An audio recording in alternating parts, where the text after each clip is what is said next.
All right, friends, in this video, we're going to review the Arduino ultrasonic sensor part one assignment and talk a little bit about building the circuit.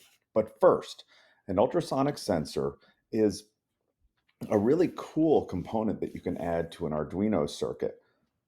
You can see the picture of it right here. It looks like it has two eyes. We'll call them eyes.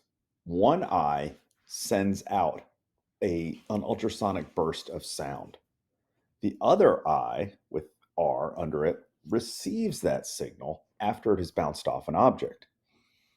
The Arduino can calculate the distance between the sensor and an object by timing how long it takes for that ultrasonic burst of sound to leave, bounce off the object, and come back. You could argue that it's a lot like radar or sonar used underwater. It's an incredibly useful tool for all kinds of things. We'll reach a point where we're going to add this into a robot that will avoid obstacles by using the sensor to say, hey there, you're too close, turn left or stop or back up or whatever you want. But let's not get ahead of ourselves. So if you look at this sensor, you're going to notice it has 4 pins at the bottom. These are labeled with the following abbreviations. VCC will connect to 5 volts. Trig is going to connect to 1 pin on the Arduino.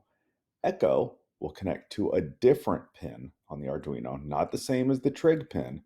And then GND, you guessed it, goes to ground. The trig and echo pins, one of them, the trig, sends out a signal and the echo receives it. Here's the overall wiring. When you set yours up in Tinkercad, do make sure that you select the ultrasonic sensor with 4 pins. There is a 3-pin option, but we're going big with 4 pins. Now, I've also given you a copy of the code. So after you've built this circuit, just straight up take this code, delete the original code that came with your circuit, and copy paste this in its place. Now, let me talk about how this particular circuit works in Tinkercad.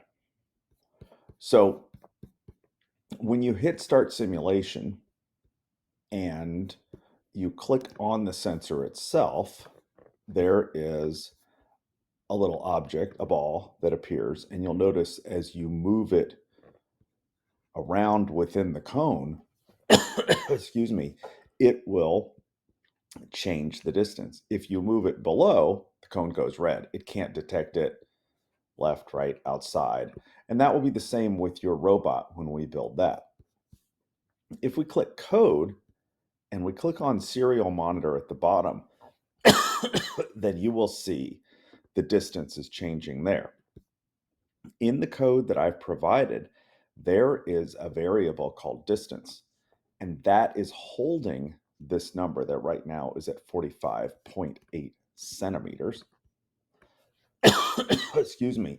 And as we move it, the distance changes. In part 2 of this assignment, we're going to grab that variable and use an if-else statement to talk about, hey, if you get too close to something, which means if this distance variable is below a certain number, then do something. But for now, enjoy your success with having integrated a sensor into your Arduino circuit. Thanks for watching and have a great day.